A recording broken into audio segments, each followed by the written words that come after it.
free Palestine! Free Palestine! Stop the genocide! Stop the genocide! Free Palestine! Free Palestine! Free Palestine! And apartheid! And apartheid! Free Palestine! Free Palestine! Stop the genocide! Stop the genocide! Sounds like she's like in prison. London, make some noise! Thank you to everyone for joining us once again as we come together for our 11th national demonstration for freedom and for justice in Palestine. Today is March the 30th, a date which holds a special significance to Palestinians across the world. Known as Land Day, March the 30th commemorates the events that took place on this date in 1976, when the Israeli police shot and killed 6 Palestinians as they were protesting the Israeli government's expropriation of thousands of acres of Palestinian land. The 1976 protests were the result of mass collective action and organisation across historic Palestine, which saw Palestinian communities coming together to resist not only the theft of their land, but the other settler colonial policies of erasure and elimination that Israel was levelling against them. These demonstrations in 1976 were met with serious aggression and violence.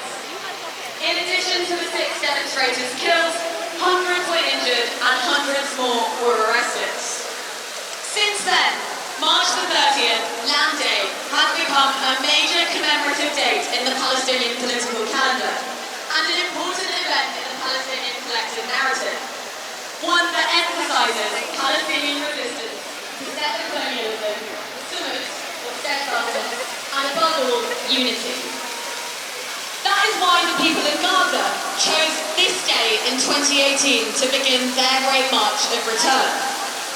For almost 2 years, Palestinians in Gaza marched every single week to the Israeli border fence, which separated the people of Gaza from the homes that were stolen from them during the Nakba of 1948.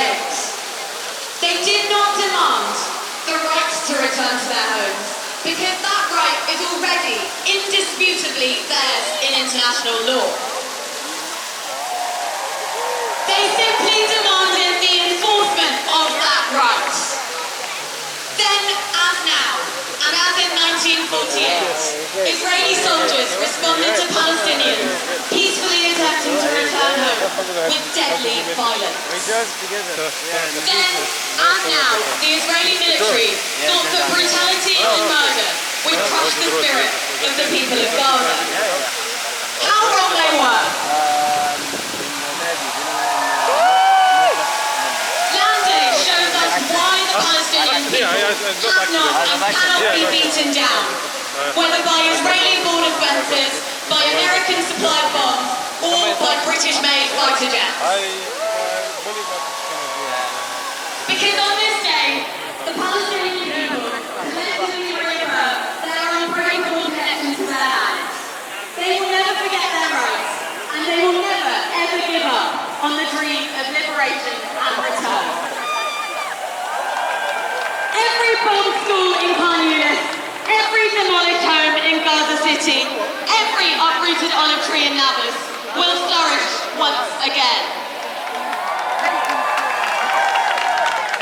On Land Day and every day, it is both our duty and our privilege to learn from the people of Palestine and struggle alongside them. Today, the remarkable steadfastness of the Palestinian people and the growing strength strength of the solidarity movement must fill all of us with a renewed certainty. It must lead us to a renewed urgency to the Palestinian call to organise in solidarity, to hold our politicians to account, and to shut down the British war machine that continues to arm Israeli genocide. Because one day soon, one day in all of our lifetimes, the engines of war will fall silent. The people of Rafah will return. The people of Jenin will return. The refugees in Lebanon, in Jordan, all across the world will return. And one day soon, we will commemorate Land Day, not in exile or under the spectre of occupation, but in a free Palestine. In our thousands, in our millions. We are all Palestinians. In our thousands, in our millions. We are all Palestinians. In our thousands, in our millions. We are all Palestinians. Our first speaker needs absolutely no introduction. He's the Palestinian ambassador to the UK. Please make some noise for Hissam Zamla!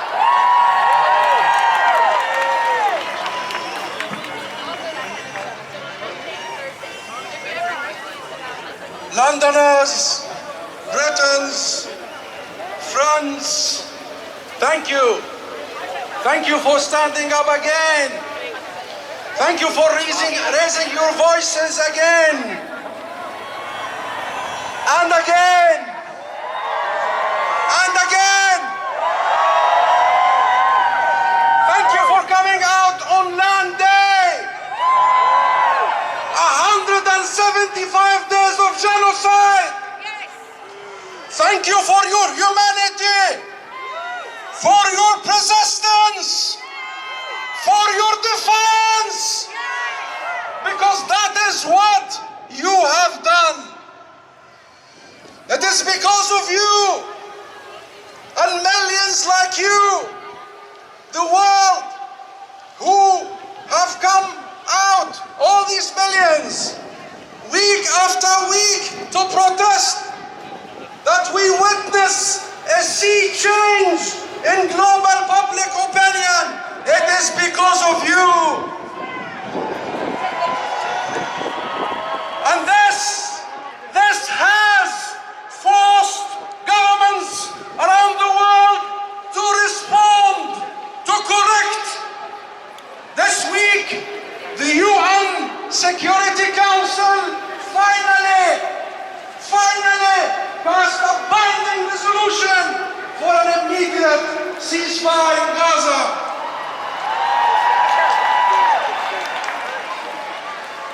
And your government voted for this resolution because of you.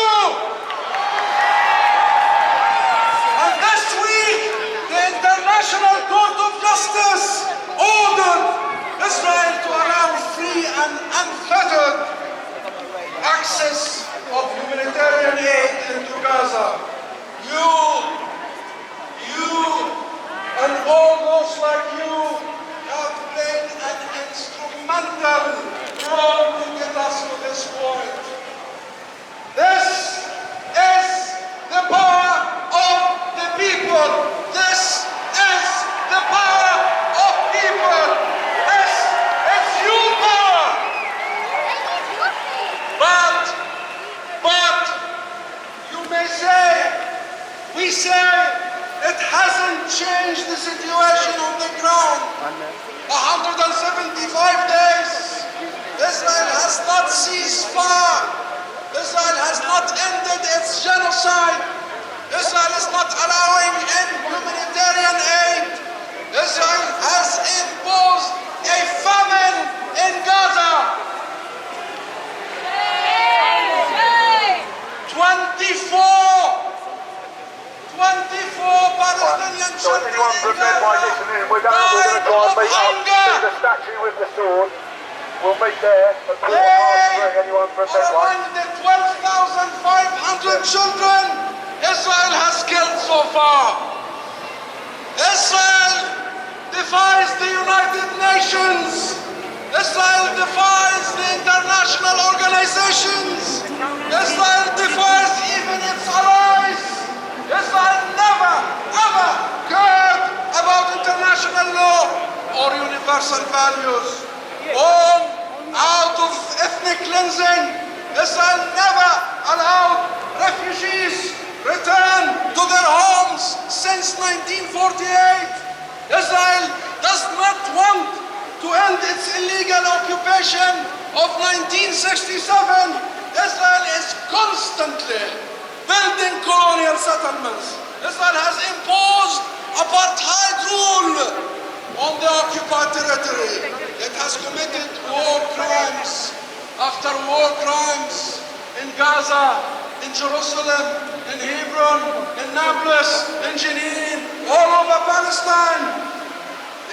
And Israel doesn't care. It does not care about international law. But we do.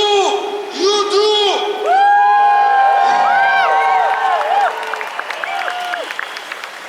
And every government, including the UK government, must do. This is no longer just about the Palestinian people. This is about the entire global structure. This is about fundamental human principles.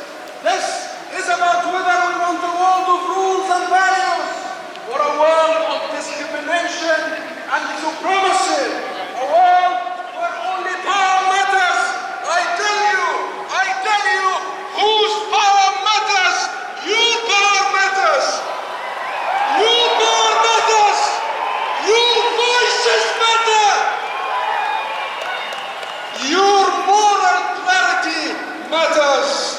If Israel doesn't care